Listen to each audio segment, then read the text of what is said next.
So I'm out walking around on one of my untouchable days. That's what I call them, where once a week I just untether myself from the world and I wander far from my home, completely unattached to my phone, to the internet, to anybody at all. And I process and I reflect and I think. And Untouchable Days are where my best ideas come from. They're where 3 books even came from in the first place. I was like, I gotta come up with a 1,000 most formative book countdown the last 15 years with no ads and no sponsors, entirely done live and in person with the 333 most inspiring people I can find. Took a couple Untouchable Days to process and sort of, create that little pearl that is this conversation that we are having over a long time. But I'm on one of these Untouchable Days not too long ago, when suddenly 2 guys are just like, hi, how are you? And I look up and I'm kind of stunned because it's downtown Toronto and not everybody says, hi, how are you? To somebody just wandering by. And I look up and there's these 2 kind of young, super friendly, super smiley dudes just looking at me. And I'm like, I'm good. How are you? They're like, we're great. Yeah, we're having a good day. And I kind of take them in a little bit more. I'm like, they're both wearing white dress shirts. They've both got ties on. They're super young. They're super smiley. And they look at me and they're like, yeah, we're members of the church right here. And I look up and I look behind them. I didn't even realize behind them is a gigantic church. It's the Church of Jesus Christ of Latter-day Saints. And I said, cool. Are you from Toronto? They say, no, we're not from Toronto. We're just here. And I really, it just sort of finally clues into my brain. I'm like, oh, they're Mormon missionaries. They are on their spiritual journey. They are trying to teach Mormonism or teach about their church to people like me wandering by on the street. And while I might have just walked by them and I might have just said, I'm busy, have a good day, because I was in the middle of a blank canvas of a day, I engaged with them and I talked with them and they said to me, so what have you heard about Mormonism? And I said, just the superficial stuff. I mean, they have a lot of kids. They don't drink. Some people think it's a scam. There's a play about it, embarrassed at my own kind of lack of knowledge about Mormonism or religion kind of in general, to be honest with you. And they started engaging me and I started talking to them and I realized these guys would make a fantastic podcast conversation because here they are teenagers, Elder Cox, Elder Corona, and they asked that I called them Elder, not by their first names. It means spiritual teacher in their church. They're out for 2 years away from home with no friends, no family, no TV, no movies, no books other than the Book of Mormon, no music. They can't go to a bar. They can't drink. They can't date. They are literally out of their home for 2 years on a mission.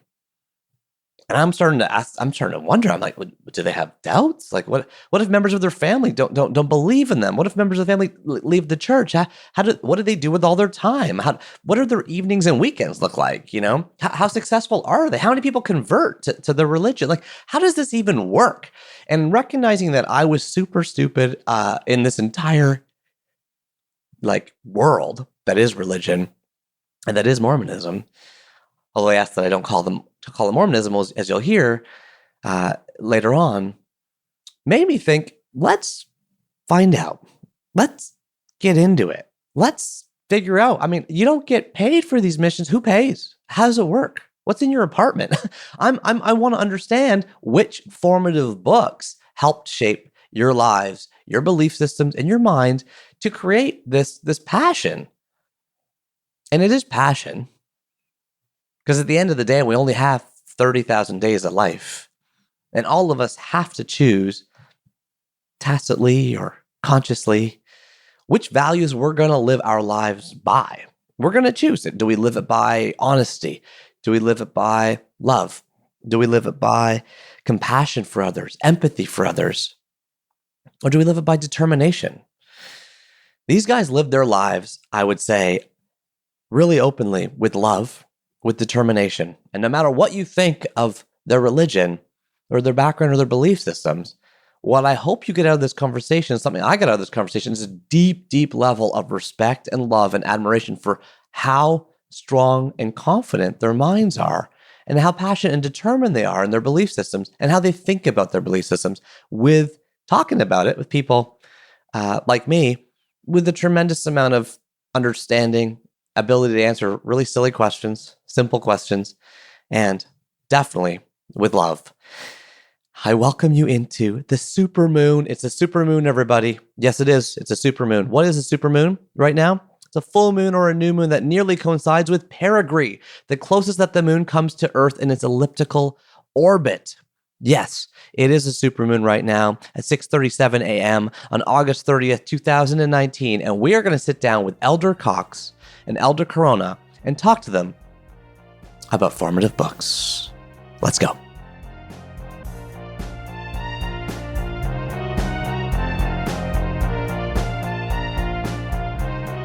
Okay, here we go. I just pressed record. So, Elder Corona, Elder Cox, thank you so much for inviting me here to the Church of Jesus Christ of Latter-day Saints. Did I say that right? Yeah. Yes, perfect. Okay, because when I first met you on the street a couple weeks ago, I was saying Mormonism. You're like, well, we call it the Church of Jesus Christ of Latter-day Saints. Is that because are there actually two names, or do people like me just get it confused all the time? So there's not really two names. The church is the Church of Jesus Christ of Latter-day Saints. Even on the back of the Book of Mormon, it says Church of Jesus Christ of Latter-day Saints. Right. But people just like to call it like Mormon, just because I guess it's quicker. But that's not really what we're called. So we just it's just nice to hear it, the real name, I guess. Yeah, and that nickname kind of just comes from the Book of Mormon, right? Just that title. Mm-hmm. What is Mormon? Mormon? That's not a person, is it? It's an actual person. Oh, yeah. it is. Oh, sorry. Yeah. So the Book of Mormon, basically, if I'm gonna get like a brief summary of it, it's just like a collection of historical records, and the person who abridged it, who put all these records together from several different people, was called Mormon, and so that's why he's just called the Book of Mormon. The Book of Mormon makes sense. Yeah. I've written a book called The Book of Awesome. Really? Yeah, that's my first book. It came out in 2010. It's called The Book of Awesome. Wait, and you said your first name was Awesome? No, my first name's Neil. Oh, no, because we met somebody else the other day whose first name was Awesome. Really? Yeah. You must meet the most interesting people, because are you actually, do you knock on doors? Is that the best way to do it, or? So as missionaries, we're in Ontario for 2 years, and we're not always in Toronto. So we'll get transferred around to different areas every few months. And so when you're in kind of more boony area, or where there's just a lot of houses and not a lot of people on the street, then there's a lot more knocking houses. You have to walk between farms and stuff. I guess if you're in an area like that, yeah. But when you're in Toronto, we talk to people on the bus, on the subway, just on the street when we pass by, we talk to you. Yeah. I love talking to you. You know why? Because I was I was literally just walking down the street. It's Ossington Avenue. It's a pretty busy street, but also pretty barren. Not many people walk on it. And you guys were just super well dressed. You're wearing white dress shirts. You're wearing ties. You're wearing dress pants. It's a clear day, and you're like, "Hey, how's it going?" You're like me. You just start chatting, and the whole time we're talking, you guys are stoked. You're super smiling. I'm like, in a way, I'm like, what are you on? Are you on something? You're so happy. But I could just tell you're so passionate. So this room that we're in now, let me describe the room, and then I'd love to just keep that conversation that we started going. I see, so it's a really high ceiling. I see stained glass around here. There's it's almost like a classroom. There's a chalkboard. It says, on the board, it says, Relief Society is an inspired part of the restoration of the Church of Jesus Christ. Lesson 130, the establishment of Nauvoo. Mm-hmm. Nauvoo. There's posters of Jesus, and it says, I am a child of God, and lots of chairs stacked in the corner. But when I got here, there was no cars in this church parking lot. I'm like, are they going to be here? It's empty. But I guess, did you walk here? Yeah. You took a bus? We took a bus when we walked, yeah. You took a bus and walked. And how do they, so when you do a mission, where did they decide you were going? Or do you decide that? Mm-hmm. So when we in a way kind of apply for a mission. So we'll fill out some paperwork. We'll talk to some of the leaders in our church back in our home kind of congregations. Right. And so from there. In Utah? Utah? So I'm actually from Iowa myself. Oh my gosh, I totally did a bigoted, biased thing. You're from Utah, right? No, you're Iowa, sorry. So yeah, the church headquarters are in Utah. So that's kind of, a lot of people think that all of us are from Utah. But yeah, I'm from Iowa, and then Elder Corona's from California. Nice. Yeah. Can I say Mormons?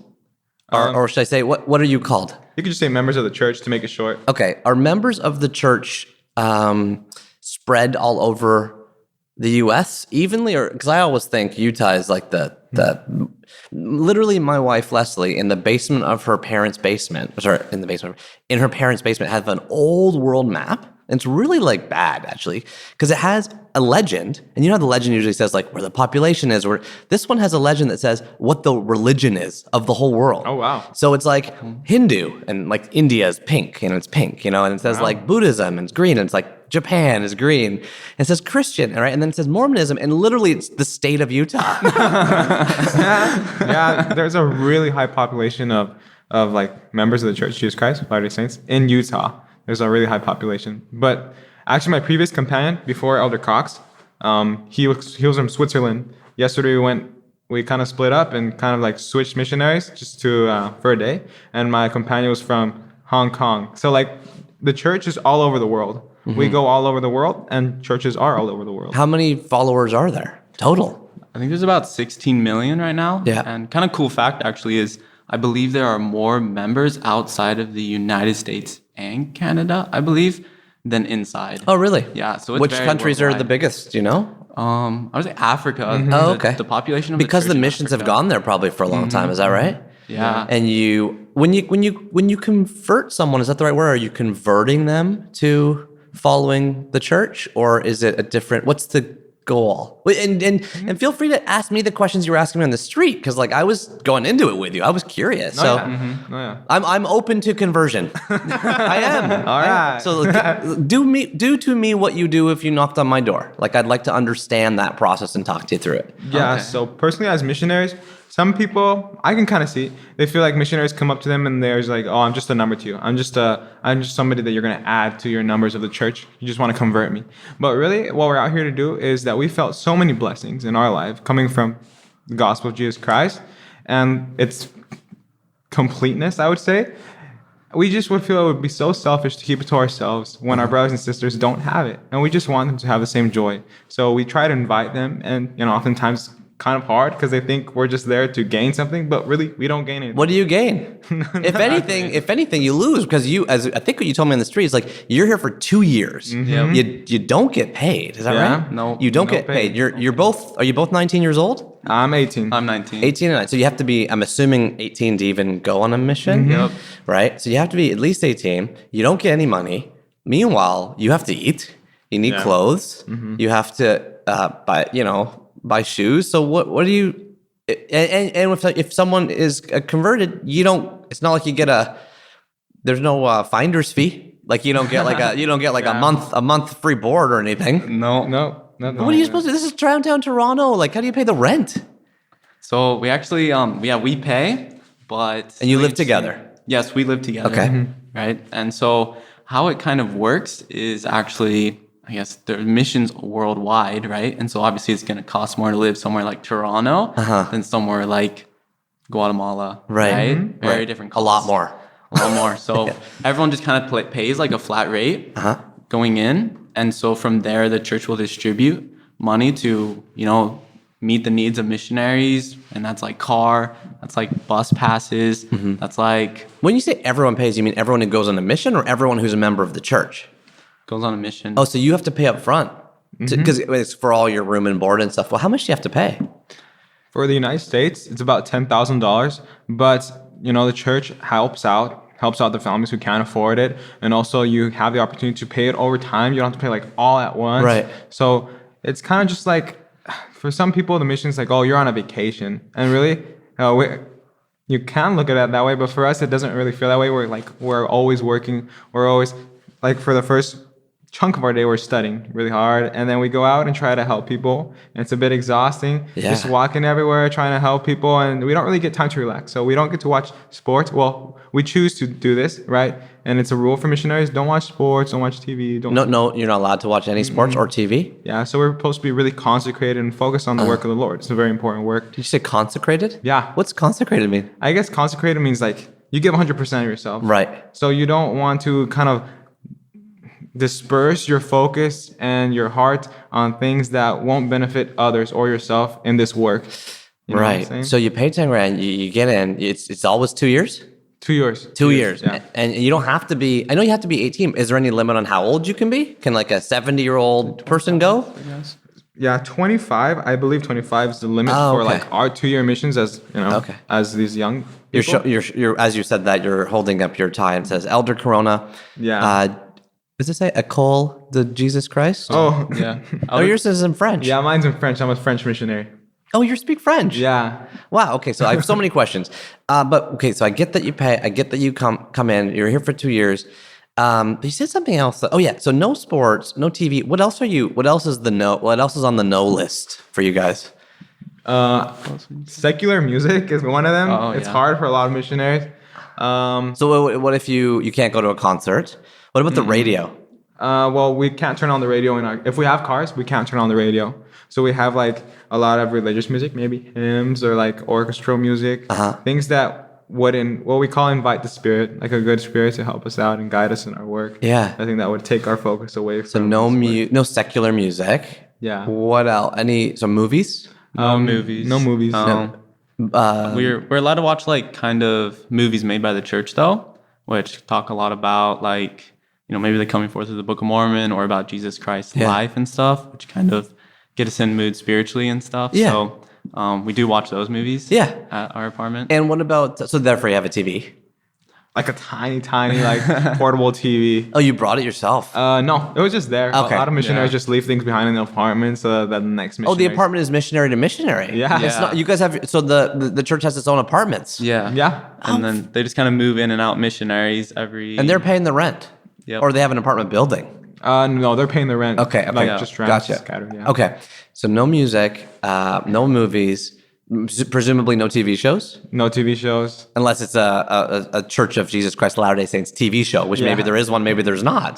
Right now, there kind of is. Like there's kind of a TV show like thing. What is it? What's the show? It kind of talks about missionary work and like kind of like at the beginning of your mission, sometimes you'll watch it to kind of get a feel for, you know, what you'll be doing on your mission and what you'll be teaching. And what is the name of the TV show? So it's actually called The District. I'm picturing like a really bad sitcom or something, you know, like it's not the highest quality, yeah. Oh no, it's pretty old. So it's an old, and so is there characters? Like a character that's a missionary in this TV show? It's kind of like reality, like they're actual missionaries. Wow. And so it kind of goes through their everyday life and what they do every day. Do you find the show inspiring? Do you get something from it? Or you're like, turn that off, I want to read, or, you know? I'd say at the beginning of my mission, it really helped me because I guess I wasn't really used to mission life right away. Like I wasn't used to not having movies or TV shows or music to you fall grew up back with that on. stuff, and then it was taken away in a way. Exactly. And so that's a big adjustment to go from all of that and all that entertainment to now coming on a mission. And if you are bored and don't have anything to do, well, you go read your scriptures. That's it. Yeah. So wait. Also, I'm assuming no alcohol. Yeah. Correct. Is that That's right? for any member, yeah. For period. That's church-wide. Oh, so if I was to you're losing me a bit on the converting now, because I'm like, then I don't get to drink again. No more drinking. Well, I think so. Then we have something. There's a few major things that we help people understand before they, consider joining the church. Yeah, it's something called the Word of Wisdom, which is basically no taking any substance that would harm your body, or kind of like an addiction almost. So, for example, marijuana, smoking, alcohol, drugs, anything like that. In my personal opinion, I feel like it reduces your ability to be a good father, a good husband, to be really focused on giving everything you have to your family. Right. It's a selfless kind of commitment to not do those things. Also, the law of chastity, which is to keep yourself sexually pure. And if you have sexual relations, it's inside of marriage. Because no sex before marriage. Yeah, basically. Yeah. Because we feel like it's a really, really powerful thing that God has given us to create life. That's really huge, I think. And to be able to do that only inside marriage makes it a lot more sacred and a lot more valuable. And the last thing is just the law of tithing. So the law of tithing, it even speaks about it in the Bible a bit. It's just you give 10% of your revenue to the church so that they can continue building more buildings. Help pay for your little TV. Yeah, I guess. it goes towards, And the district production fees. no, you got it. Yeah, it goes towards missionary work. It goes towards the upkeep and building of church buildings, and then also temples. I don't know if have you ever seen a temple before, Neil? I mean, I've seen a Hindu temple because my parents came to Canada. My mom's from East Africa. Oh, wow. My dad, Nairobi. And my dad is from northern India. They had an arranged marriage in England. They came to Canada my dad in the late 1960s, my mom in the 1970s. They were Hindu, but I grew up an hour outside of Toronto. So although they were Hindu, we lived in a totally white neighborhood with no temples around. But occasionally we go to downtown Toronto or one of the Indian neighborhoods, and I'd go to that kind of temple. Or do you mean a specifically Church of Jesus Christ Latter-day Saints temple? Yeah, so the Church of Jesus Christ Latter-day Saints builds temples, and there's actually one in Brampton. Oh, okay. So just kind outside of right Toronto? outside of Toronto. Yeah. It's called the Toronto Temple, and they're really built all over the world. Yeah. Right, and so temple worship is a big part of our. But they life have to too. pay the 10% because it's helping to build the temples. Exactly. Yeah, It helps move forward the work of the Lord. And is what we feel and what we know and what we Totally believe. get it. And I love that. And I love, just so you know, I want this to be clear to everyone listening. So it's like, I love what you're saying because you're stoked, you're smiling, you're happy. Like, I'm like, you're more happy than almost anyone I meet, and most people, it's hard of this weird balance. Like, it's like, on one hand, you believe in something that takes such dedication. Yeah. You are committing years of your life. Right when people usually kind of go to college or are pursuing a major or maybe are dating or drinking or smoking weed or whatever, you're going the exact opposite. Exact opposite. You're focused entirely on one thing, which is this book that I have in front of me because it's going to be your first book today. Yeah. And you're doing so not just willingly, but eagerly. Yeah.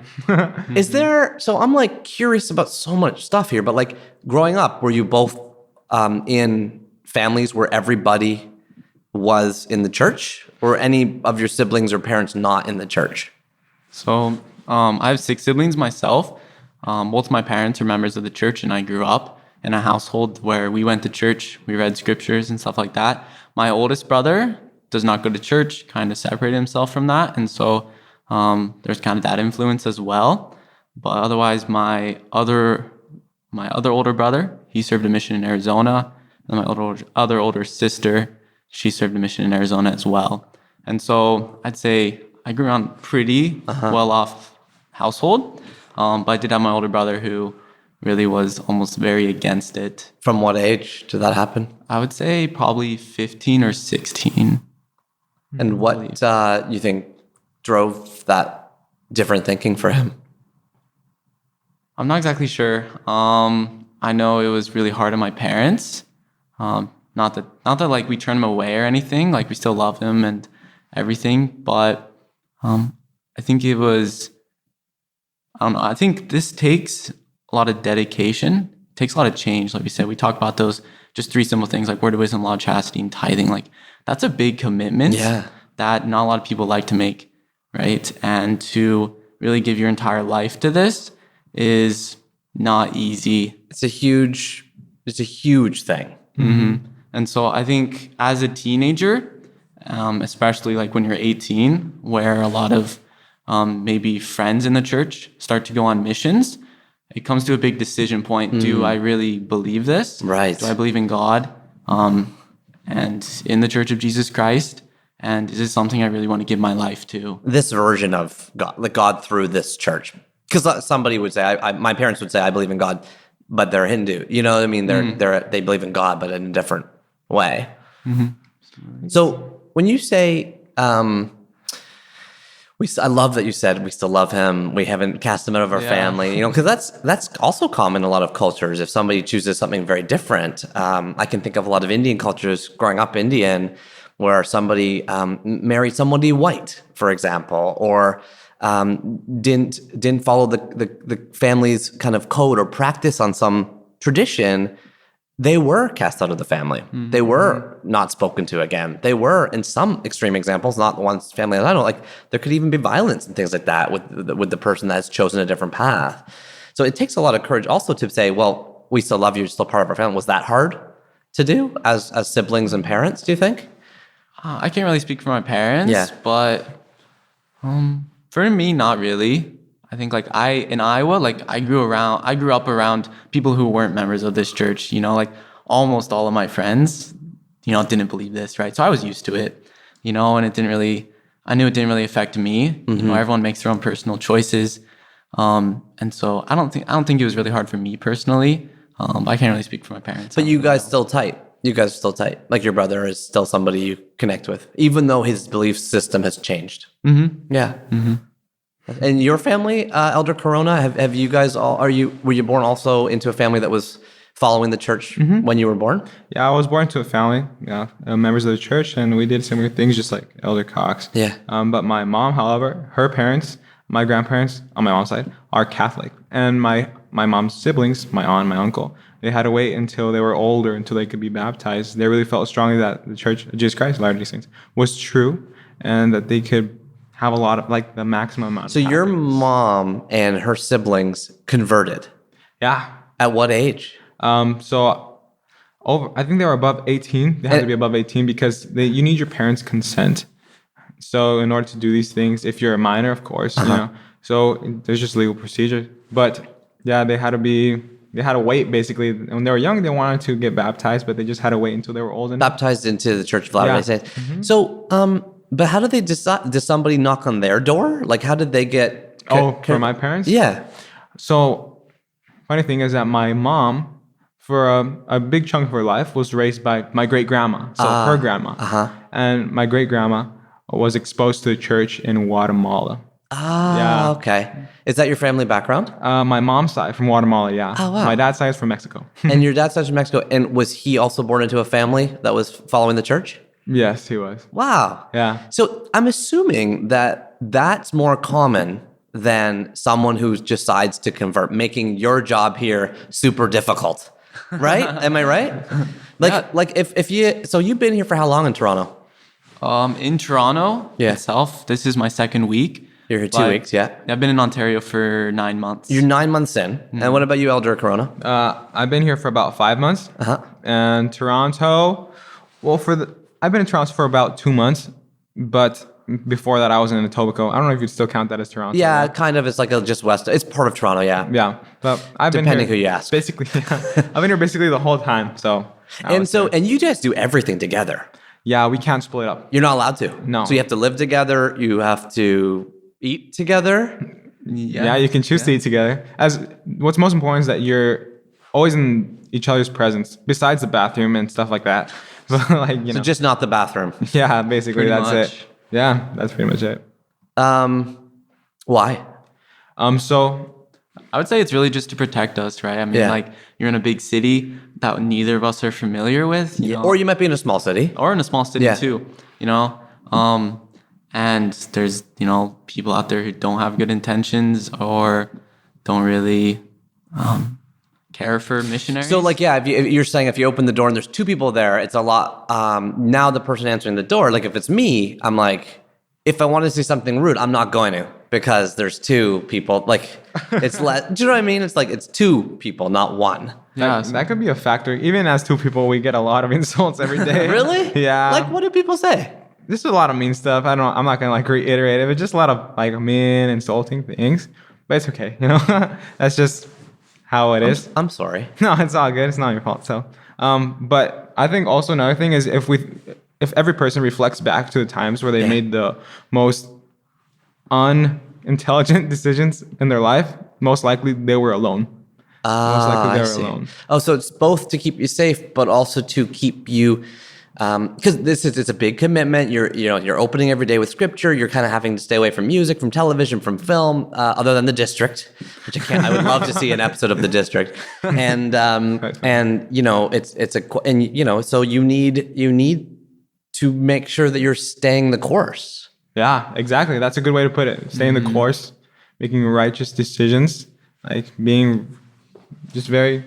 You must have consecrated. I'm assuming because you had the experience with your brother, and also just in general, what you get told at the doors. You've also, I'm sure, there's been times in your life where those thoughts come into your head, like, what if I followed a different religion? Do you ever think that, or is it like a thought you won't allow into your head? I'd say like doubts are very common among everyone, right? Of course. And they're important too. That's life. Yeah. They're important. Like you can't build faith in something unless you doubt, otherwise when a doubt does creep in, like your faith is just shattered, right? So honestly, like doubt and questions are super important. And so, but I think it's great to have a companion where if you do have a doubt or a question, you can ask them, sometimes they have had that same question before and they can help you answer it, right? And so at least that's what in my experience, like, yeah, I always have questions and I often have doubts, but having people around me who can help me answer those questions for myself really helps. Unless you both have the same doubt.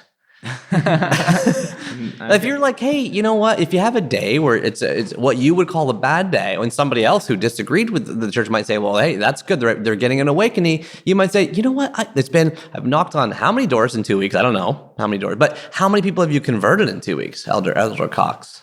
Probably, am I guessing very low? How many have I converted in 2 weeks? I've converted no one. And what about 9 months? Because you've been in Canada for 9 months. No one. No one, yeah. That's hard.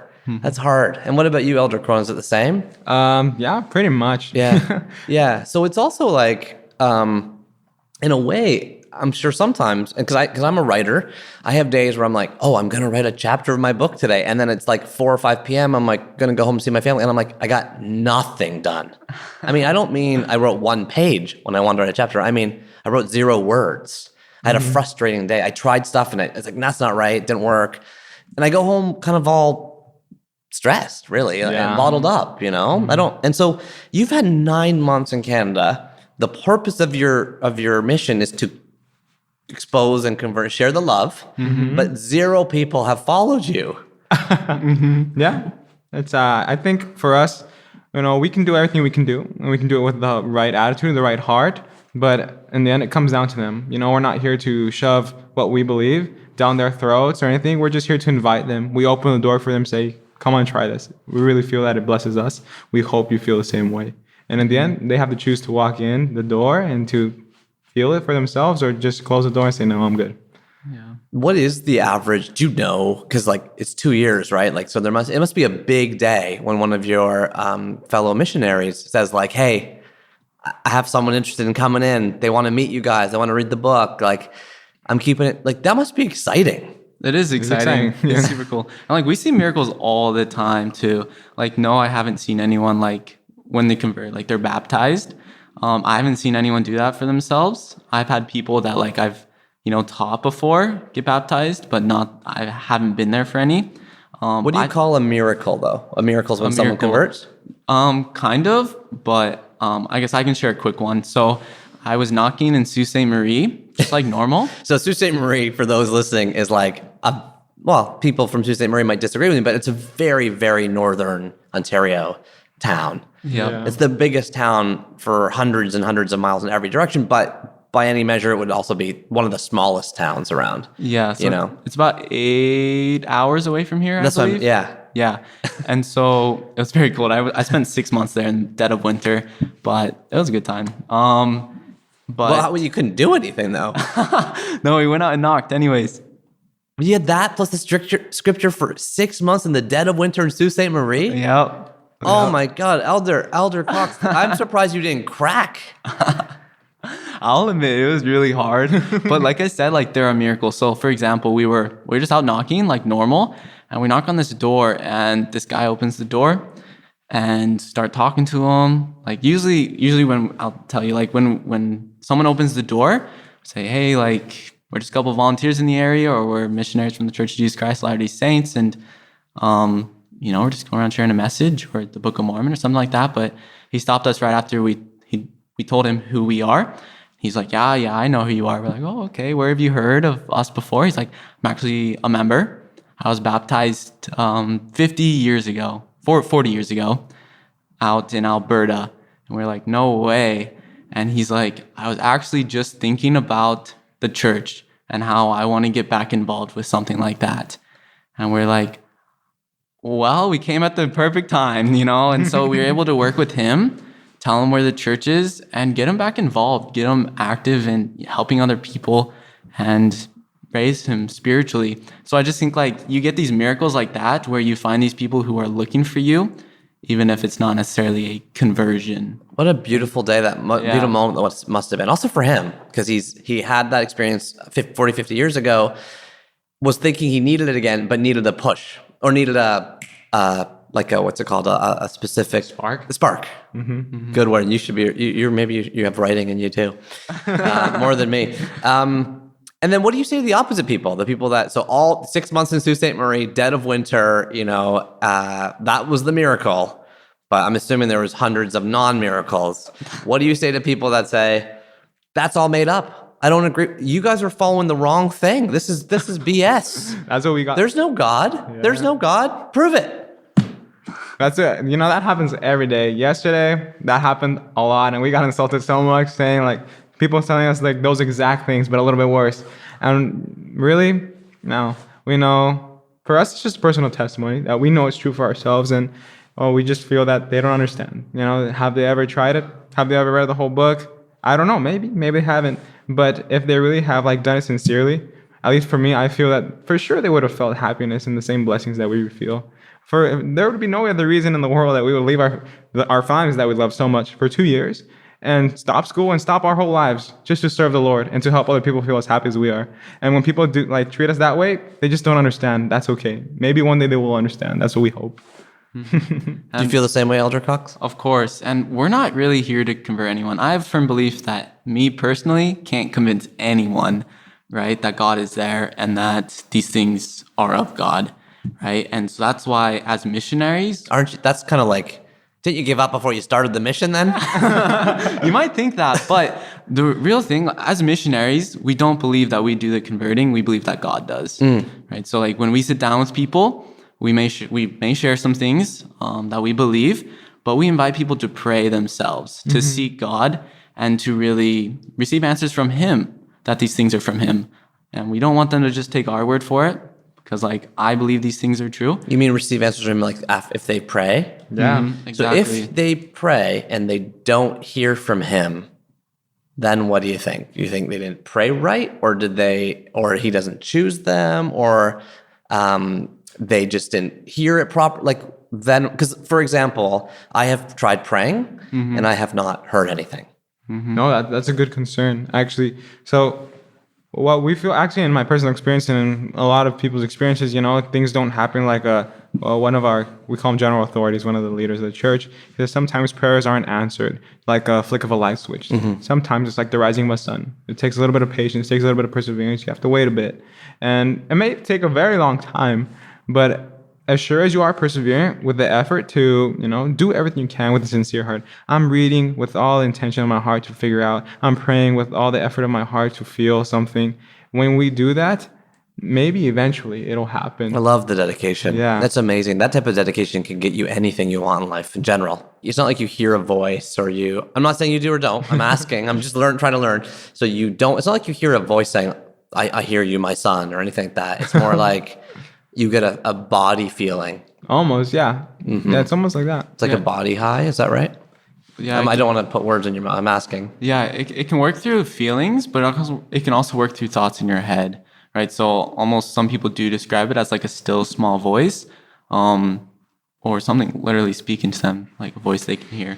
But it kind of depends on the person. Like God communicates to each person differently, depending on kind of their situation or, I guess, things that they would recognize, and even going back to that. That must be frustrating, though, on the days that you pray and you don't hear anything back.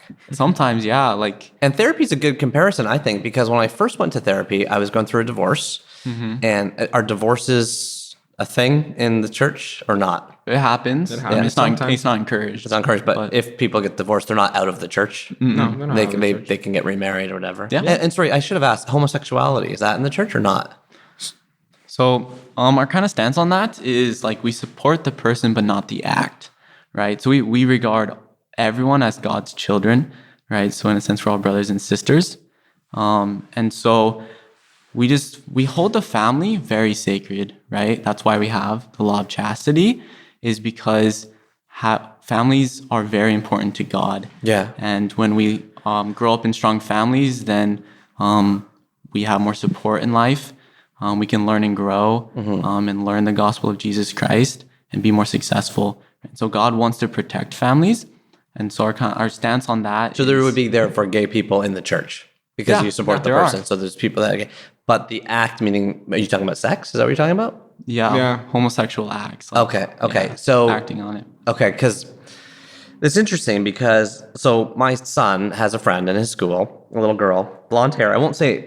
I usually don't try not to say names of children. I always have the thing about. That's good. Oh, that's a good. Is that a thing? Well, just for the podcast, I guess. Well, I'm just always like, we don't post our pictures of our kids online. We think it's there. And there's this new thing that's happening now where kids are now saying, I'm 18. What is up, mom and dad? You have been posting pictures of me since I was a baby. My genitals are there. I'm 3 years old crying at my birthday party. I'm 6 years old and like I couldn't.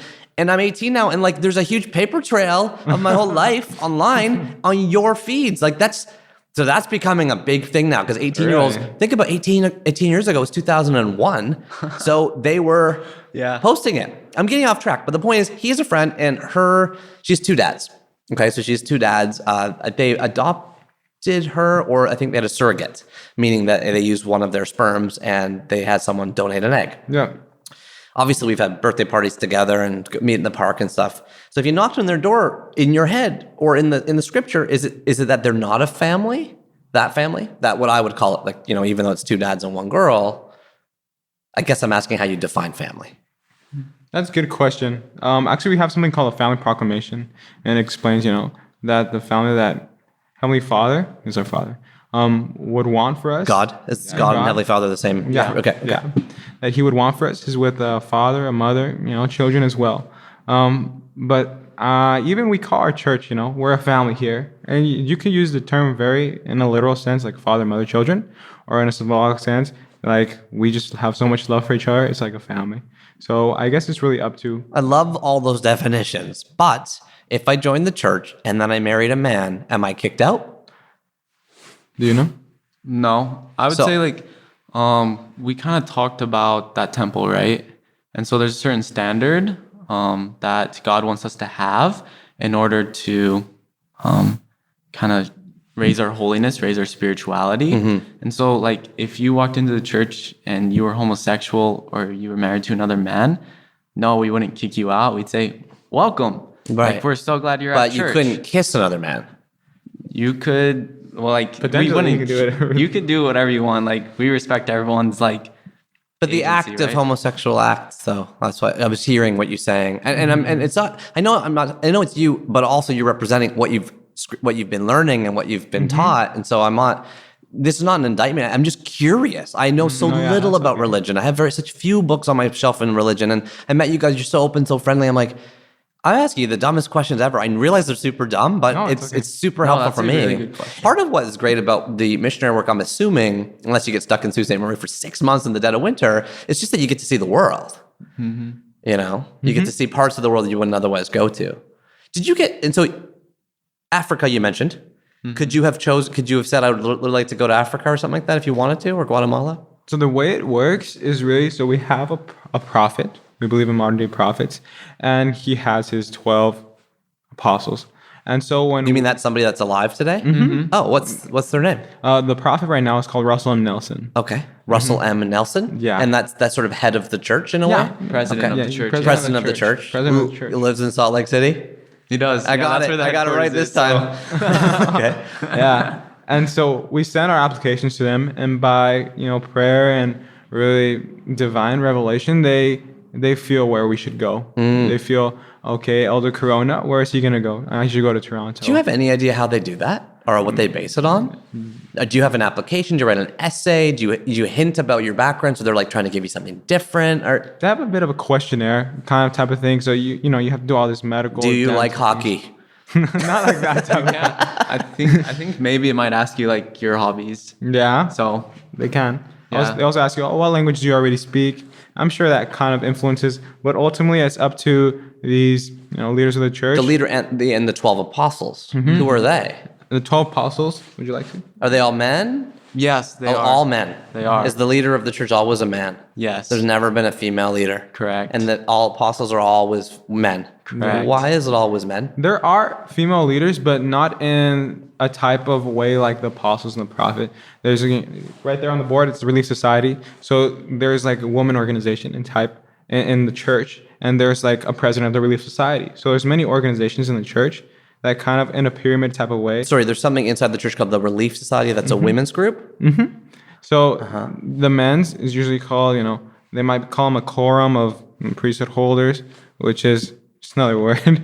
Maybe we can explain it later. But does the church consider men and women to be equal? Absolutely. Yeah. But there's no women in the leadership. Yeah. So like, you know how if you read the New York Times, are you allowed to read the news? Not really, no. Oh, you're not allowed to read the news, eh? So did you know about the Notre Dame? Oh, I heard about it. We heard about it. How'd you hear about it then? I'm curious because you can't watch TV, you can't read the news. I heard about it on the bus yesterday, actually. I was talking to a woman and she's like, oh, did you hear about the... Okay, so if the news is so big that people are talking about it, it'll get to you. Yes. Probably. Right. Probably, but maybe not. There could be a big explosion today somewhere and you wouldn't know about it. Exactly. Which I can see the pros of that for sure. But I'm saying if you go in the newspaper, they always have every company's kind of like executive kind of percent female. And they're always tracking like what percent of CEOs are women. And really the point of the whole thing that's happening in the world is, holy cow, we are so abysmally poor at being equal at the top. Yeah. Really, it's a huge... Frankly, most CEOs are white guys. That's really kind of what they're saying. You know what I mean? And look how much disproportionate share of wealth they get, how much money they get, etc. So I like that you're saying they're equal, but at the same time, I'm like, well, how come they're not present then? No, yeah. So a lot of people in like the world think, leadership is kind of like, oh, it's an opportunity to be above somebody else type of thing, But we know that this type of leadership, it doesn't mean you're above anybody else. This is just a special, kind of calling that the Lord has asked you to do. And something that women have that men don't is the ability to have a baby. That's something called a gift of life, right? And men don't get to do that. But that's okay because women have like their blessings and their gifts, and men have their responsibilities and their gifts as well. So they kind of fulfill different roles. And it's not to say one role is better than the other because they're super, super important. I think my mom is one of the greatest and strongest women I've ever met. And I love her so much. I'm not going to talk about too much about it because I might cry. You can talk about it. Tell me why. I think that she's just a very, very... Sorry, man. No, please. I think that she's just a very strong woman. Tell me why. No matter how much criticism and all the problems that have ever happened in her life, no matter all the tears that she's shed, she's always remained strong in the faith. She's always been a very strong example for me. Regardless if I treated her the way that she should have been treated or not, everybody has regrets of how they treat their parents. But yeah, I love my mom so much, and I think women are one of God's greatest blessings for men because women offer something priceless that men sometimes just can't even give. And the church supports that as well. Mm-hmm. The church knows how valuable women are, and that being a leader doesn't make you better, doesn't make you stronger, doesn't make you anything. It just means that you have this responsibility. The Lord needs you to do it, and women have the responsibility, and the Lord needs them to do it too. And they're so, so important, equal in different ways. Thank you. My mom always says that the reason there are men leaders and they have this calling is because they need to learn something from it that the women don't need to learn, So women, they have those gifts. I like that joke because then you can say like, oh, they're not there because they already know how to do all that. Okay. No, you're welcome. I relate to that. I love my mom too. And my mom left East Africa during the Idi Amin kind of crisis. So he's a dictator that was ruling the nearby country of Uganda. And she lost her dad when she was very young. She was ushered into an arranged marriage after she met the guy once, because culturally in East Indian culture at the time, it's mostly arranged marriage. Now, it wasn't the sort of, you will marry him. It was like, we'll introduce you to a few and, that kind of thing. But there was a lot of pressure to leave East Africa. And I'm like, whoa, oh my gosh, like she landed with a thump, like in a country she's never lived in, with no family around, no parents around. Father passed away, having scrambled out of her home, which because of the dictator was everyone's leaving. and landed in not just Toronto, but a suburb an hour east of Toronto where there's no hints or vision of anything culturally she'd ever, like, there's no temples, like I said, but also nobody wearing a sari or nobody wearing a, anything like that. It's all totally gone. So how did she deal with that? She, as I say in my new book, actually, I use this. She's chapter 1 of my new book, and the thesis of her life to me is add a ...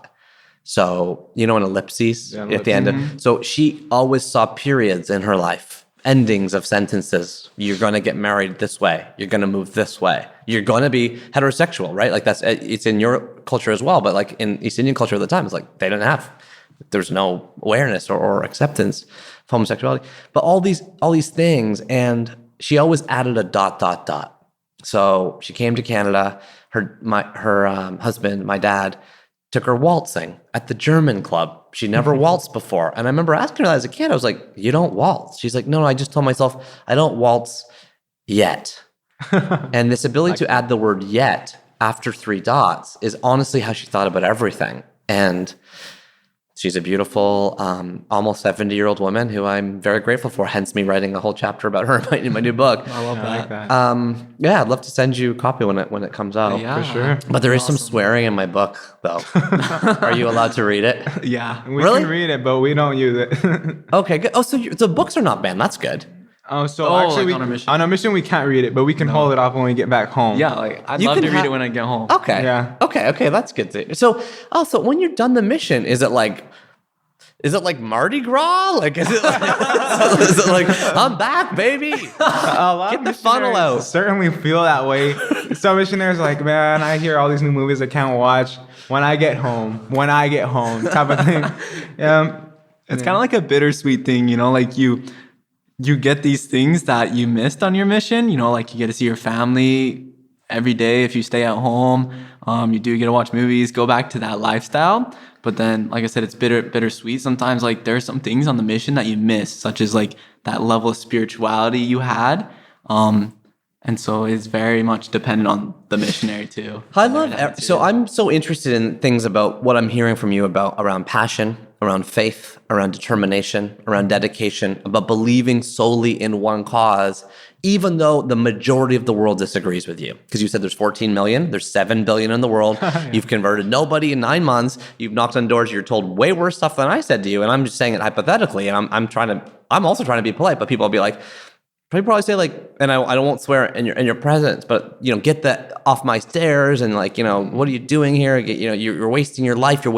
They challenge you not just daily, but like almost hourly. I mean, I get a bad comment on my blog, I cry myself to sleep. You guys are getting yelled at to your face. Yeah.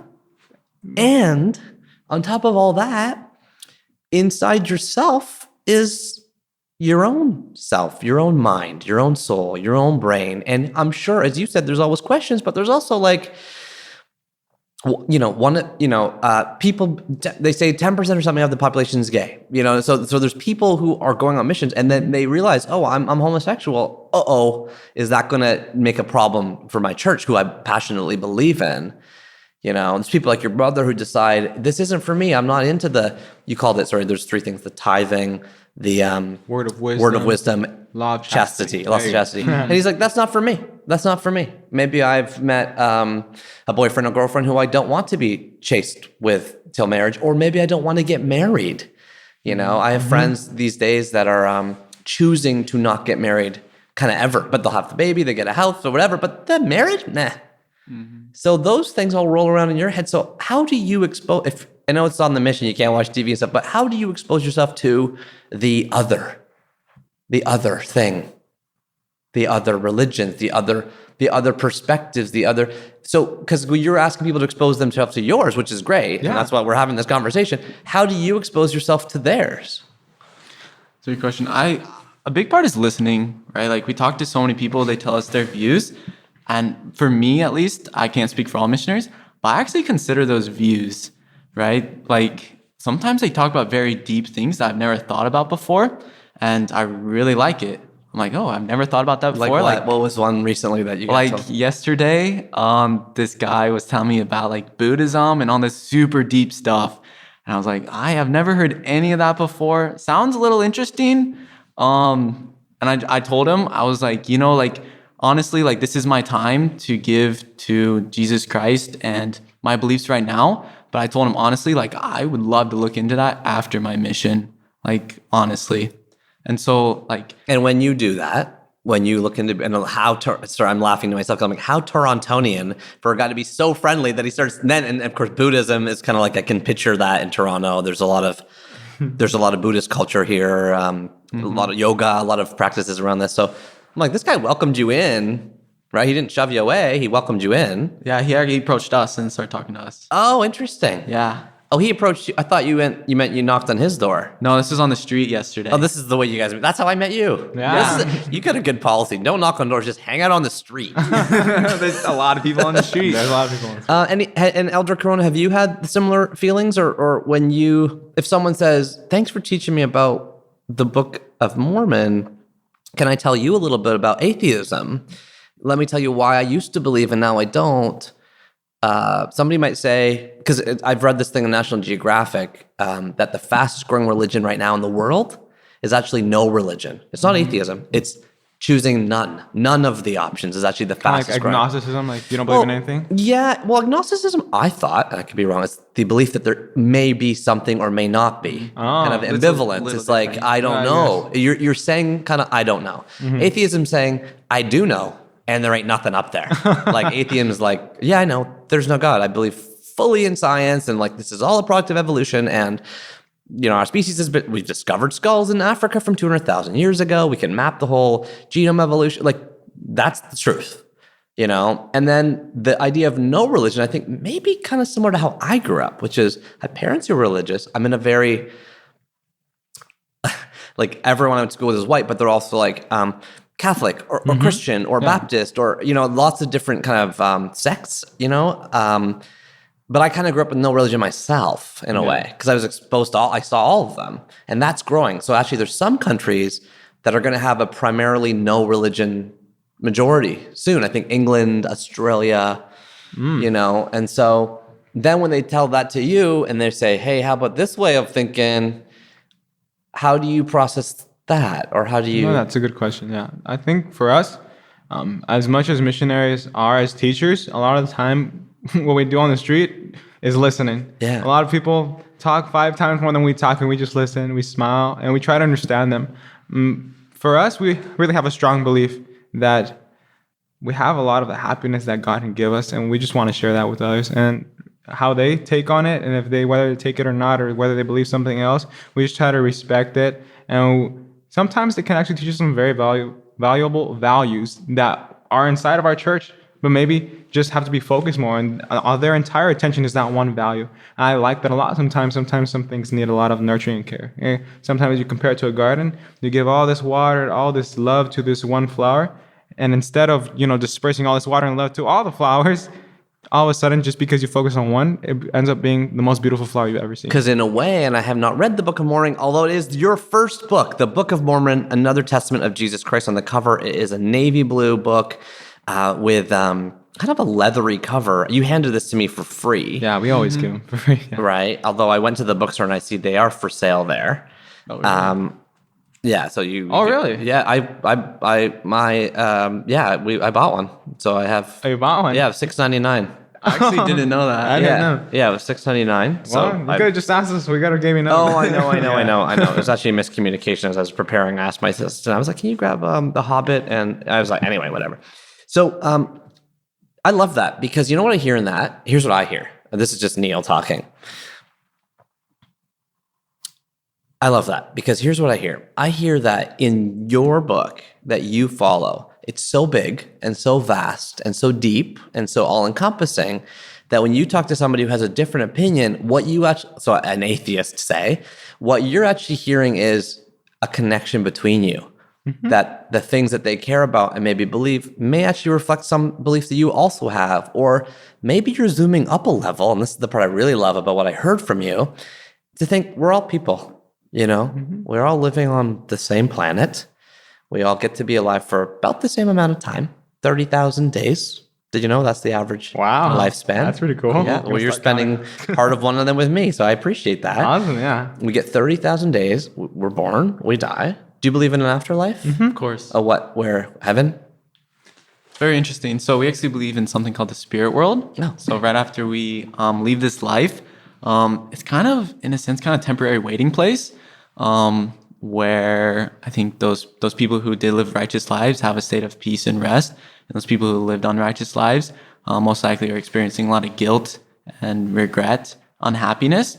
However, the beautiful thing is that there's a lot of people who don't even ever hear about Jesus Christ. Like all those people who lived before Jesus Christ, right? All those people who are living in China or wherever they might be, never heard about Jesus Christ. And downtown Toronto. And like we claim that, you know, the way to salvation, the way to God is through Jesus Christ. And so that's what we believe is after this life, those people who haven't had the opportunity to hear the gospel of Jesus Christ receive that opportunity. Oh, cool. And they can convert there if they want to. Mm-hmm. If they do, they're in. Mm-hmm. And then when they go from the spirit world to, is it heaven you call it? So after the spirit world, we're judged and we'll all be resurrected like Jesus Christ. Right. So we'll receive kind of perfect bodies. We're actually judged. Sorry, what do you mean you receive perfect bodies? That sounds very appealing to me. Yeah. So what we learn is that after resurrection, we can have perfect bodies. You know, those who are born with whatever type of illness or maybe something that, you know, is easier for them to live without. It could be maybe autism. It could be whatever it might be. The Lord has prepared a way so that they can receive a perfect body. What is a perfect body? For him, I think. For me. Because there's a lot of tweaks I'd make here. Yeah. Do I get everything I want? Do I get my six-pack? Do I get my six-pack? If you want, maybe. I don't know, maybe. So it's perfect body, however you define it. Maybe. I think perfect body for the Lord. So maybe for him, it's just a body in which you are comfortable, you are healthy, you are happy, and you can fulfill any task that anyone else can do. There are some people who have maybe problems that they can't do things. They have an illness, they have a disorder, they have something. And everything will be just perfect, I guess. Mm-hmm. So we get a then blessing. From there, where do you go? Then from there, we're actually... I'm so interested. I never knew any of this stuff. Yeah. Keep going. We're actually judged into one of three kingdoms of heaven. So we actually believe in three different degrees of glory. The third degree, or the bottom, it's kind of hard to remember maybe, it's called the Celestial Kingdom. Celestial. Yeah. with L's, not R's. It's not terrestrial.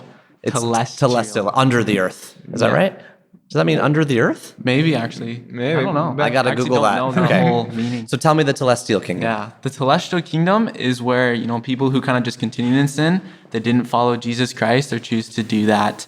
And so they'll go to the Celestial Kingdom. And then the next one is terrestrial, right? Which I think, that word means land. Land. I think it means like terra firma means like hard ground. Mm-hmm. So I think terrestrial, like, you know, E.T. the movie. I don't know if you ever saw E.T. the movie. So extraterrestrial, meaning he's from outside the earth. I could be totally talking out of my ass here, but I think I'm right. I think so, maybe. So terrestrial. So I was thinking below earth, on the earth. Someone who's listening to this who follows your church is going to be like, Neil knows nothing of what he's talking about. Okay. They'll understand. Okay, terrestrial. Tell me about the terrestrial. Terrestrial. So these are people who lived honorable lives, right? But didn't accept Jesus Christ or the fullness of the gospel. And so, so far, too, with these two kingdoms, is they're both good places. Neither of them are hell, right? They'll live in happiness. You didn't list hell as an option there. No. Okay. And there really isn't an option. Yeah, God is very merciful and just. You know, he has a place for those who shouldn't have done all the things they did. And even them, he loves them. He has a place for them.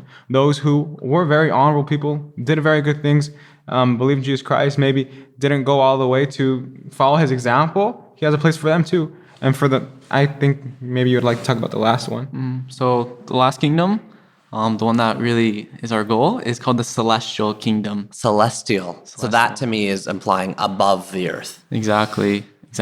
We have to compare it to the glory of the sun, right? So it's in this kingdom that people who live the gospel of Jesus Christ were faithful to the end. They'll go there. And Tell me about this place. Yeah, you want to know, right? Yeah. So this is the kingdom where we can actually live in the presence of God and continue to progress and become more like Him.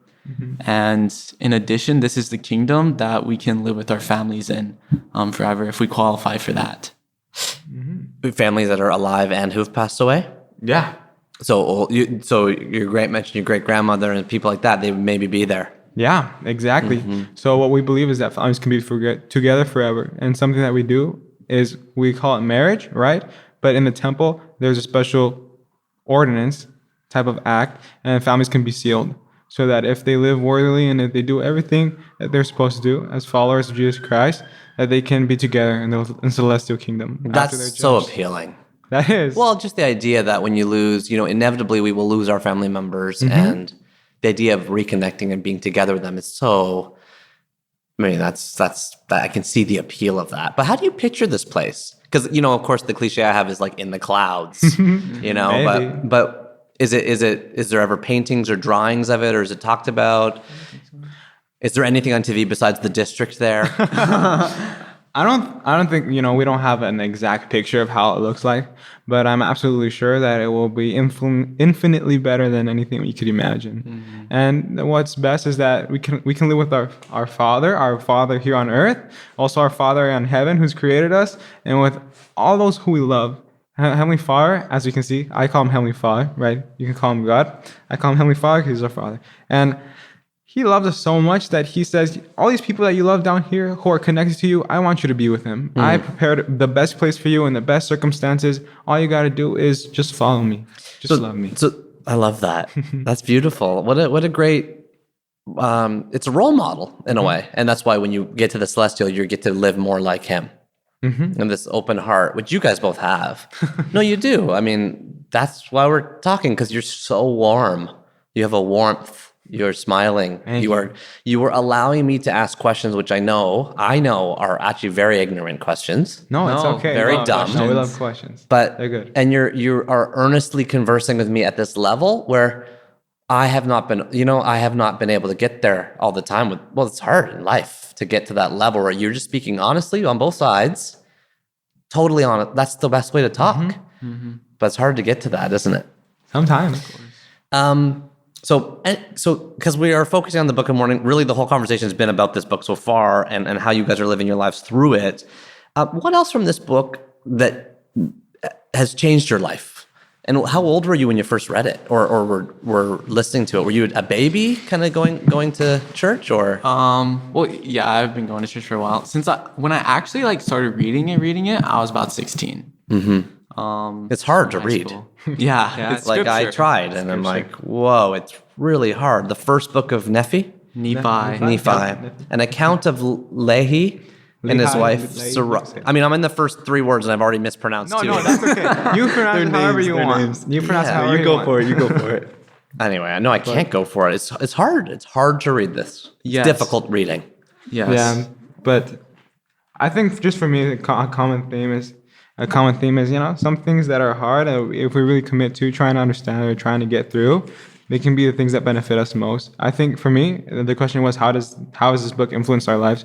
I was raised in church, and I never read the whole book until I was about 17, 16. And it was then that I realized that at that time, I probably wasn't living in accordance as much as I should to the things that are taught in this book.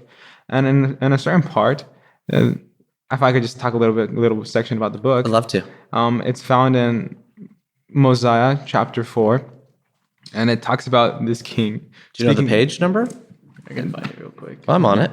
Yeah, you could maybe I'd love to hear you quote it or just read it for our listeners. Is this it? Chapter 4? Yeah, Mosiah chapter 4. Read the paragraph that resonates with you. Okay, so in the beginning, I was thinking, man, I've done so many mistakes. I should be living a little bit better. And this King Benjamin, he's speaking to the people. And he's saying, you have to repent. You have to be better. There's happiness out there that you can have if you just repent and change.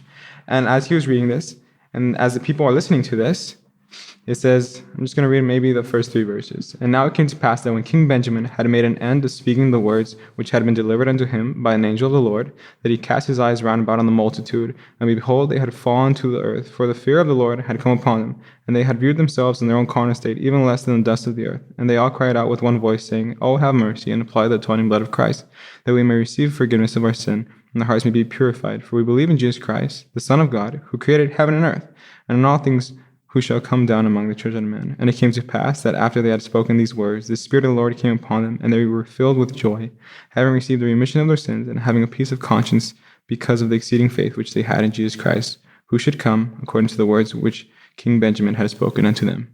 And at that moment, I could just feel myself kind of like one of those people in the crowd, just falling on my knees in complete humility and saying, forgive me. All of a sudden, I'm filled with immediate joy and peace. And it is more than that. It's a change, but it really goes to show how ready the Father, Heavenly Father, is ready to forgive us. Right. Just like if your son ever did anything. Well, if you had a drink of alcohol, you're not allowed to, but then you would be forgiven for that. Yeah, if we change, say, I won't do it again, I'm sorry. So a main thing in this gospel is what we call the atonement. And that's what it is, the atonement of Jesus Christ, what he suffered so that we can be forgiven, free of guilt, free of stain, and so that we can have peace and happiness in our life. And so we can have an opportunity to go to celestial kingdom, like we said, to be with their families forever. Because there's absolutely no way that we can be perfect. There's absolutely no way that with our... Well, how you define perfection. Yeah. Because I would define it as you already are perfect. No, I would. That's how I would say it. And even if you did have a drink, and I know you're not allowed to, I think you're still perfect. No, I like that perspective. And even if you got married or had sex before marriage, I think you're still perfect. I like that positive. And I even think that if you, because it's legal in this country, smoke marijuana, or you were homosexual and you were in a homosexual relationship with I still think you're perfect. I still think you're perfect. I still think you're perfect no matter what you do, no matter when you do it. Your whole life, I will think you're perfect because you're a human. You're here. You have 30,000 days. You're living the best life you can, the way you want to. I mean, I walk by people on the street that are lying in the gutter or whatever, and I don't think they're not perfect. Even though they might be committing lots of sins as you're defining it, I would think, I wonder if there's an illness that they have that sort of took, a mental illness that maybe my wife lost a thing of flowers off her stroller, and she went back with my son to try to find them. They're gone. The flowers she just bought. She's like, I bet you somebody else needed flowers more than us today. I like that. I would say we're all fine. That's a very Christ-like way to look at people, right? If you look at Jesus Christ's life, we'll just take, for example, like one story in the Bible where an adulterous woman is... When you say the Bible, do you mean the Book of Mormon? No, so the Bible, we read the Bible as well. Oh, okay. Sorry, I didn't know that. Yeah, we read both. Bible and Book of Mormon. Yes. You just have the extra chapter. Okay, the extra book. Yeah.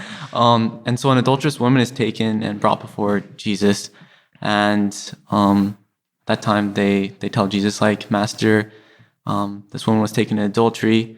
According to the law, she should be stoned to death. And Christ looks at her very mercifully and says, he who has no sin, let him be the first to cast a stone at her. And everyone disperses, right? And so I think that's a very Christ-like way that you look at people, right? A very merciful way, in the way that Jesus Christ looks at us. Do you know why I think that way?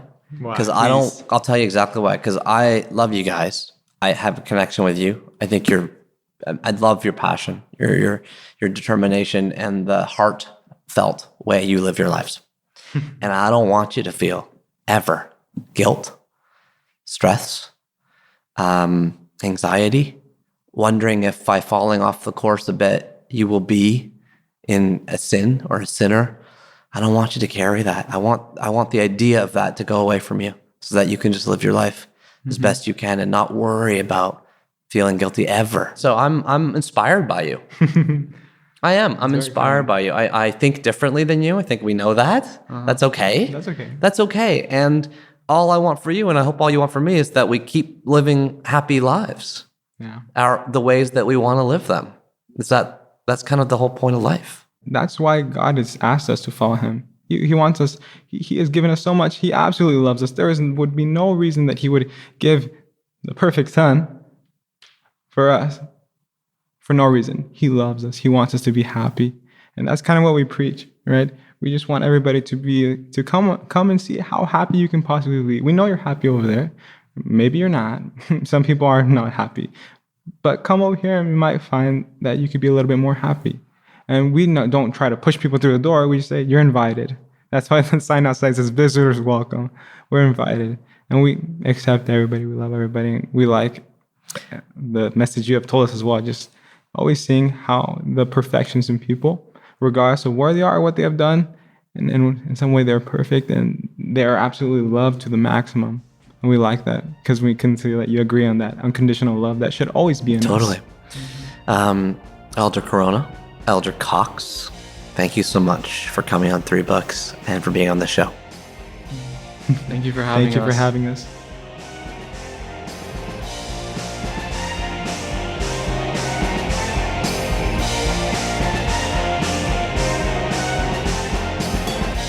Hey everybody, it's just me, and it's just Neil again, listening back on that conversation inside the Church of Jesus Christ of Latter-day Saints in downtown Toronto, as we had just a educational conversation with Elder Cox and Elder Corona about the Book of Mormon, and of course about their lives. Bit of a sad ending here as I reflect on the conversation. When I went to go meet them, and we hung out for a little bit kind of before and after I talked, and I had like a couple hours, and then I had to go, and I had to go meet somebody else in the afternoon that day. And so I wrote them an email after saying, hey, it was great talking to you about the one formative book, but can I come back and can we do the other 2? And they wrote back and said, yes, could you do it next week? And I said, oh, I'm traveling next week. What about the week after? And then I got a note back, and it said, hey, Neil, from Elder Cox, we just found out that we will both be leaving Toronto early tomorrow morning. And I wrote back and said, oh whoa, I'm so sad to hear this, but perhaps happy for you? ? Where are you going? Will you still be together? And then the line went dead. And I didn't hear back. And I felt terrible about this for a while. I'm like, oh my gosh, like they gave me 3 books. We only got to talk about one of them because we had this what I think is of a rich conversation about their church and about how they are navigating their lives. We hugged, we held hands. I gave them, I gave them my energy. They gave me theirs. And I think we both left feeling so much more uplifted. But I also didn't get their other 2 books out. And so I debated what to do about that. And I don't know if I'll be able to find them again. I don't know where their missions will lead them. I haven't heard back on where they are now. But I think the 2 books they gave me speak to, in a way, the people they are and the journeys that they are on. So I'm going to share them now as I highlight, as I always do at the end, the 3 most formative books of our guests. So, and see if you agree with me about these books fitting. So, thank you to Elder Cox and Elder Corona for giving us number 897, The Book of Mormon by Joseph Smith. And now, are you ready? Number 896, Unbroken by Laura Hillebrand, which is submitted by Elder Cox. Okay. And number 895, The Hobbit by J.R.R. Tolkien by Elder Corona. Unbroken. The Hobbit. Mystical quests, unbreakable journeys, going a long distance, trying to accomplish something bigger than yourself. Can you hear the themes? Like, they're so palpable. And although we didn't talk about those books, I'm going to have to think about, like, maybe you can help me out, guys, how I bring them back. Maybe I can get them on the phone, or we can get a little addendum in one of the end of the podcast clubs to hear some thoughts on those 2 books. But for now, I want to insert them into our list. I want their books that they chose in addition to the Book of Mormon to be represented on the 3 Books Countdown, always available over at 3books.co/the-top-1000 if you want to see all of our books. And I want to just give a huge, big thank you to Elder Cox and Elder Corona. They're doing something I could never do. They are spending 2 years away from their family, away from their friends, with no artistic or visual stimulations of any kind, never mind alcohol or drugs. I just mean like books, 2 years without other books, movies, television, music, other than the show that they make down in Utah, which we had a couple laughs about. I found these guys to be kind. I found them to be considerate. I found them to be thoughtful. I found them to be doing something at age 19 and 18 that I could have never have done, which is be so committed to a cause and a belief that you just dedicate your life towards that. I am so happy for them that they have found their purpose, and I'm so happy that I got to share their conversation with you today. And now, if you made it to this far in the podcast, I'd like to welcome you back to the end of the podcast club. Yes, this is one of two clubs we have for 3 Books listeners. This is the club, of course, at the end where I talk directly to you, you talk directly to me, you leave me your voicemails, a 1-833-READ-A-LOT, your letters, through reviews or emails or however you want to leave me a letter, and we play the word of the podcast. But we also, of course, have a secret club. I can't say more about the secret club other than the only way to find out more is by calling 1-833-READ-A-LOT. And with that, let's now start, as we always do, by going to the phones. Hey, Neil, this is Tanya calling. I would normally be in Gananoque, Ontario, but today I'm calling you from Maple Creek, Saskatchewan, in the heart of the prairies. And that is because you have been joining me on this long driving journey with me and my dog from the middle of Ontario to Alberta. And so far, we've listened to a few of your podcasts along the way, and we're really loving it. And I want to say thank you for the format. I want to say thank you for the joy that it brings. And I want to share with you one of the formative books, actually formative series in my childhood. So in 1983, at 9 years of age, I received for my birthday the yellow cardboard box that contained the entire Little House series by Laura Ingalls Wilder. And so at 9 years of age, I was really relating to the main character and just transported to the prairies of the United States, probably I think 1800s or something, and really just sort of taken away on these adventures and these family interactions that were so fascinating to me, both in the books and on the TV series that I was watching around the same time.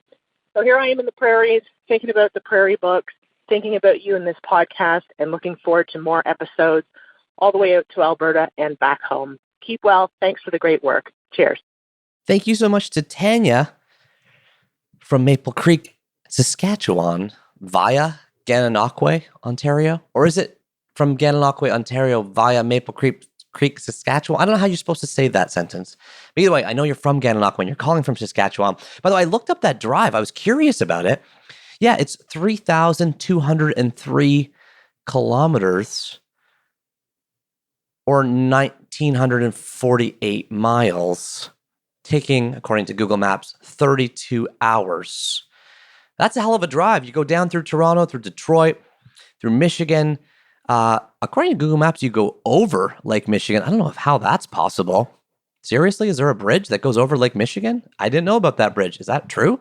You go through Wisconsin, Minnesota, North Dakota, up into Saskatchewan, and Maple Creek, I have real trouble with that word today, is right on the edge of Alberta. That is a really long drive. I'm so glad I got to accompany you on some of that trip. I also love your formative book of the Laura Ingalls Wilder series, because it reminds me, of course, of Chapter 5 of 3 Books with Gretchen Rubin when she contributed number 990 to our countdown, Little House in the Big Woods by Laura Ingalls Wilder.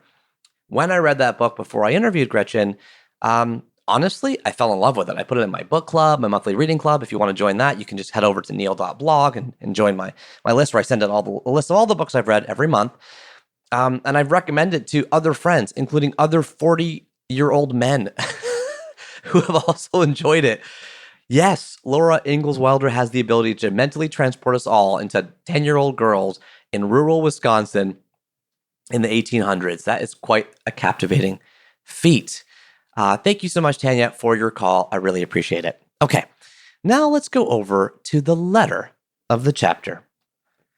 And this chapter's letter comes from Rich Gibbons, who you will remember as our guest in Chapter 14 of 3 Books. Rich, of course, is the president of Speak Inc., the largest speaking bureau in the Western United States. We had a great conversation where he gave us the books, The Blessing of a Skinned Knee by Wendy Mogul, number 963, number 962, Nothing to Envy by Barbara Demick, and number 961, On Writing by Stephen King. You may also remember that Rich pioneered the word cloud, meaning the end of his chapter 14, was the first time we ever did a word cloud, mentioning all the tiny interesting words that he mentioned on the show. He writes us a letter about Michael Harris, okay, who was our guest on chapter 29 of 3 books, giving us, remember, number 918, Hatchet by Gary Paulson, number 917, Dragons of Autumn Twilight by Margaret Weiss, and number 916, Autobiography of Red by Anne Carson. Enough preamble from me. Here is the letter from Rich. Rich writes to me, I'll put solitude on my list, semicolon. I really admired Harris's command of language and method of explanation, so his book must be similarly rich. Yesterday, a colleague was foaming about some illness in the Dominican Republic recently. In brackets, people died. Was it wrong that I took faint pride about living in a media vacuum and having zero clue what she was talking about? I have friends whose homes I visit on vacation, where the TV is located in the most central part of the house, always tuned to some equivalent, shrill, shocking, bloviating news source and turned up to 11. I feel under assault with it blaring in the background while trying to have a mellow chat. It always baffled me, but I thought of them listening to you and Harris, semicolon, makes me wonder if they don't want to be in their own head with their own thoughts. Question mark, exclamation mark, question mark, question mark, question mark, exclamation mark. Loved his contrast between solitude and loneliness. They are very different. Rich. Oh, yes, Rich. When you write me a letter, I love it. Your words are like gold, man. These are just beautiful words. I just love this. Some equivalent, shrill, shocking, bloviating news source turned up to 11. That is Rich in a heartbeat. Of course, I took the opportunity after that letter and as compliment to introduce Rich and Michael, and I hope they're having a non-bloviating conversation at this time. I also want to just say one of our values on 3 books, of course, is a quote from Roald Dahl from the poem he wrote called Television. The quote is, "So please, oh please, we beg, we pray, go throw your TV set away, and in its place you can install a lovely bookshelf on the wall." Astute 3 Books listeners will know that I, of course, had a giant bookshelf installed right at my front door, and I have organized it in the Dewey Decimal System, which we can talk about more later, but shout out to Melvin Dewey for the invention that has given me joy. Thank you so much to Rich for this chapter's letter. We got to nerd out a little bit on that one, didn't we, everybody? Okay, now it's time for the word of the chapter. Let's go back to Elder Cox and Elder Corona for this one. Yeah, so we're supposed to be really consecrated and focused on the work of the Lord. It's a very important work. Did you say consecrated? Yeah. What's consecrated mean? I guess consecrated means like you give 100% of yourself. Yes, indeed, it is consecrated. Consecrated. Consecrated. Consecrated. An adjective meaning having been made or declared sacred of a church or a land. And, in terms of bread and wine in the Christian belief, declared to be or represent the body and blood of Christ. Consecrate comes from Latin. The word, and late Middle English and Latin, I guess it says. Consecrate means dedicated, devoted as sacred. Interesting though, con means expressing intensive force, and sacrare means dedicate. So you can kind of say like consecrated is sacra, which is sacred. An interesting word that I did not know much about. And now we all know a little bit more. So as we close off this chapter of 3 books, as always, I want to just say I'm feeling it. I'm feeling you. I'm feeling the love. I'm feeling the art. I'm feeling this great conversation that we are having about life's biggest themes through the power of books. There's a reason why we had Vishwas Agrawal on our show in Chapter 7, the world's greatest Uber driver, while we hung out with Juniper Fitzgerald, former sex worker and author of the world's first children's book to mention a sex working parent, down in Omaha, Nebraska, a few chapters ago. It's the same reason why we hung out with these 2 teenage Mormon missionaries today. It is too easy in our lives to be insular, to be like-minded, to hang out with people like us. It is much more difficult and much harder to find people who aren't like us, who come from different backgrounds, different belief systems, different value systems, had different upbringings, and who will challenge and grow our minds in different ways. I absolutely felt like that happened today in this conversation with Elder Cox and Elder Corona, and I want to give a huge thank you and big shout out to them and to you for listening. So until next time, you are what you eat, and you are what you read. Keep turning that page, and I'll talk to you soon. Take care, everybody.